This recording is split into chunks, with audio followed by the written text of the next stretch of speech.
Olá, paz do Senhor a todos. Aqui irmão Luís falando e mais uma vez eu vim trazer um assunto importante na nossa rubrica Aprendendo com Deus, especificamente falando das disciplinas espirituais.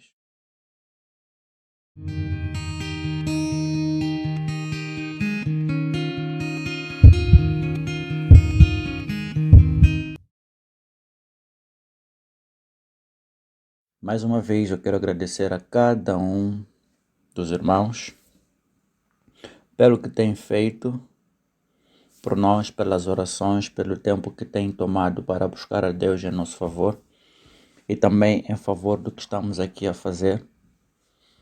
Oramos para que Deus abençoe a vós todos em dobro pelas bênçãos que têm clamado a Deus em nosso favor. Amado meu, continua aí desse lado, preste atenção porque agora nós vamos aprender algo maravilhoso que eu não gostaria que tu passasses ou que essa bênção passasse por ti. Em nome de Jesus, seja guardado, seja abençoado com esta pequena aula.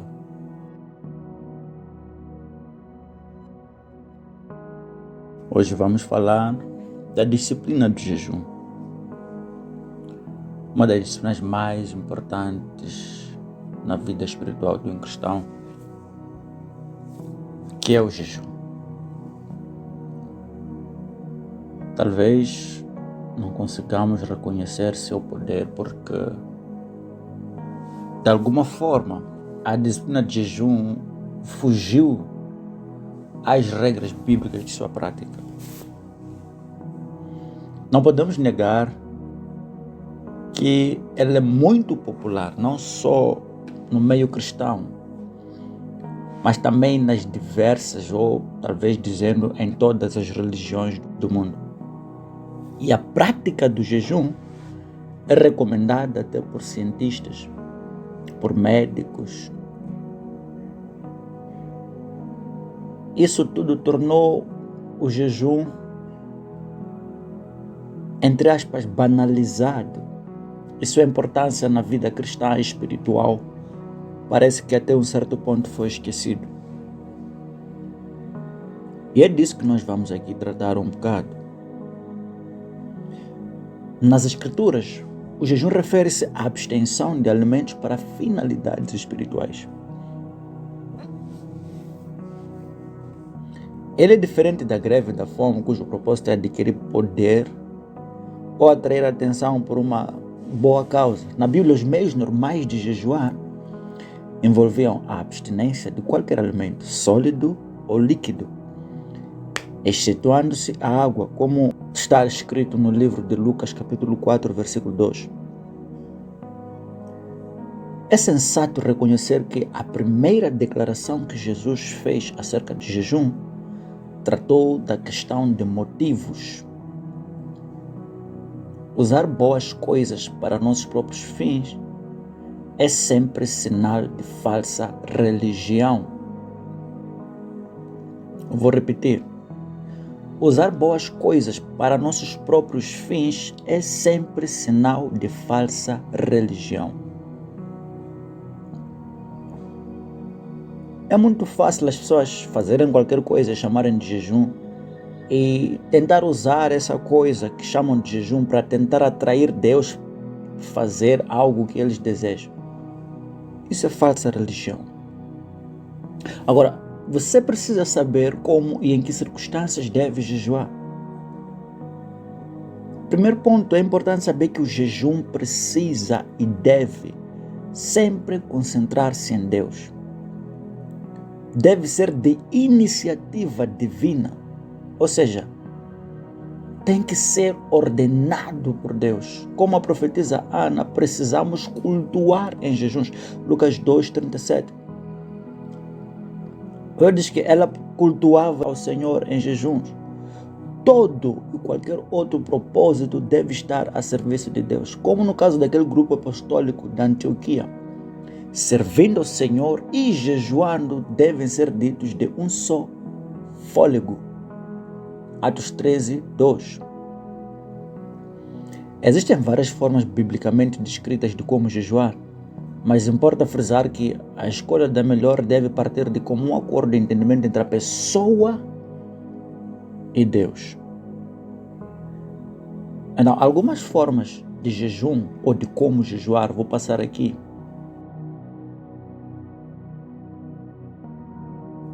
A primeira é jejum parcial. Neste tipo de jejum, há restrição. Mas não há uma abstenção total de alimentos.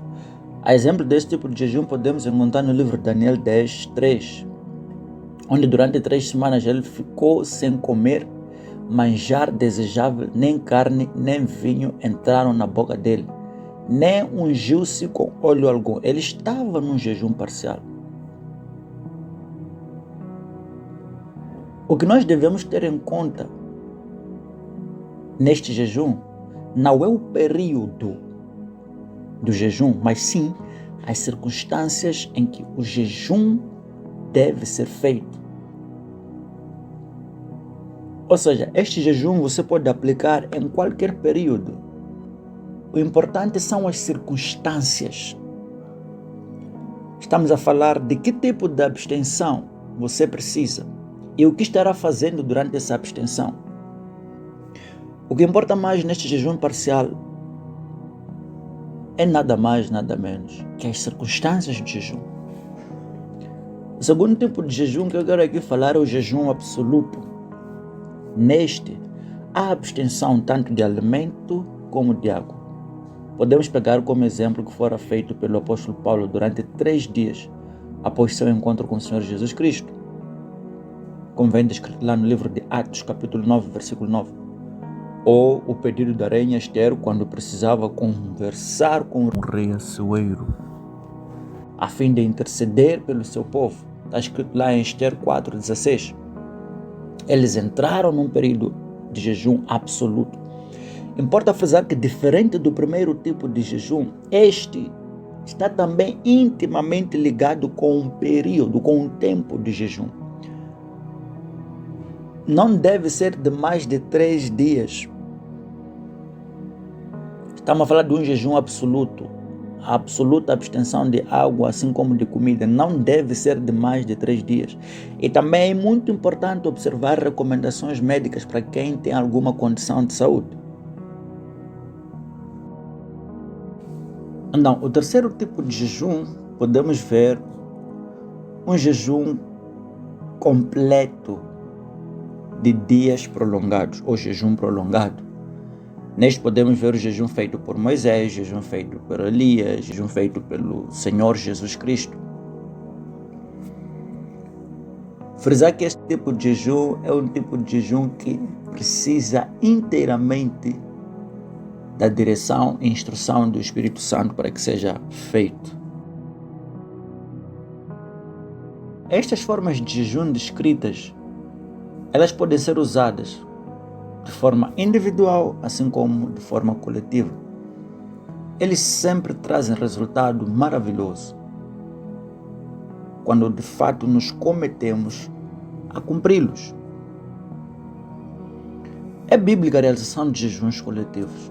Podemos ter como exemplo o povo de Israel, que anualmente realizava jejuns por ordem do rei, ou por alguma outra razão, segunda de Crônicas 20, 1-4.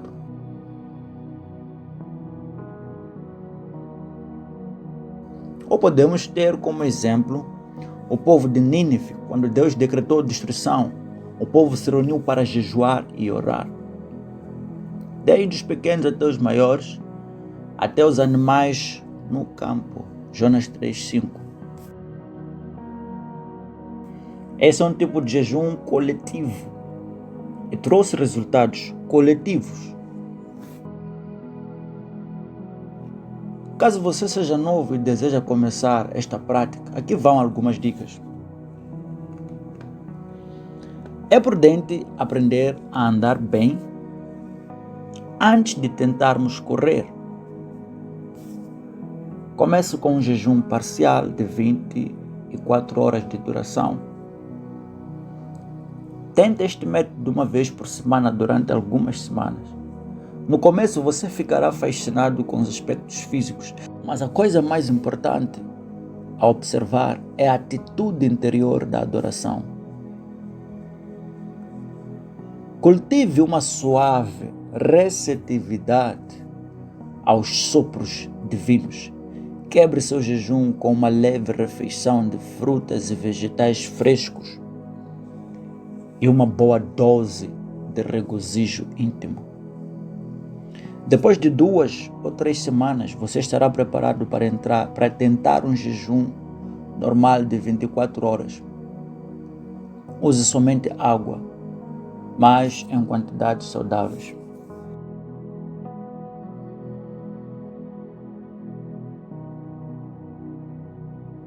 Mais do que qualquer outra disciplina, o jejum revela as coisas que nos controlam.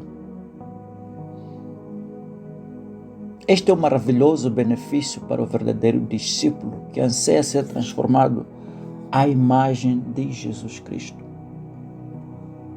Cobrimos com alimentos e com outras coisas boas aquilo que está dentro de nós. Mas no jejum essas coisas vêm à tona. Se o orgulho nos controla, ele será revelado quase imediatamente. Um povo que jejua e ora e se humilha diante de Deus, certamente achará misericórdia. Quando vemos a história do profeta Daniel, diz a palavra que ele entrou em oração e jejum pelo seu povo. Daniel 9, 3, 4. E diz ele que enquanto fazia essa oração, o homem Gabriel chegou na face dele e falou com ele. No mesmo capítulo, quando vemos versículos 21 e 22. E revelou-lhe muitas coisas que usamos até o dia de hoje como referência para os tempos do agir de Deus na terra. Falo das profecias, falo das revelações, falo do Apocalipse. O jejum em grupo, por sua vez, pode ser uma coisa maravilhosa e poderosa, contanto que haja um povo preparado e unânime nessas questões. Igrejas ou outros grupos que enfrentam sérios problemas poderão ser substancialmente beneficiados mediante oração e jejum de grupo unificado. Uma das principais vantagens que gostaria eu de referir aqui é a proximidade com Deus quando aplicamos as disciplinas espirituais no geral e de forma combinada. Eu pessoalmente tive experiências maravilhosas com Deus aplicando essas disciplinas, principalmente a disciplina do jejum. Então sejam aí abençoados e sejam guardados enquanto seguem e ouvem este vídeo. Deus abençoe a todos. Você acabou de assistir o canal Luiz Mabos. Que Deus te dê a graça de entender e de aplicar a disciplina de jejum em sua vida. Compartilhe este vídeo com um dos seus amigos e manda aí o seu comentário falando aquilo que achou deste vídeo. Que Deus te guarde e te abençoe tremendamente e até o próximo vídeo.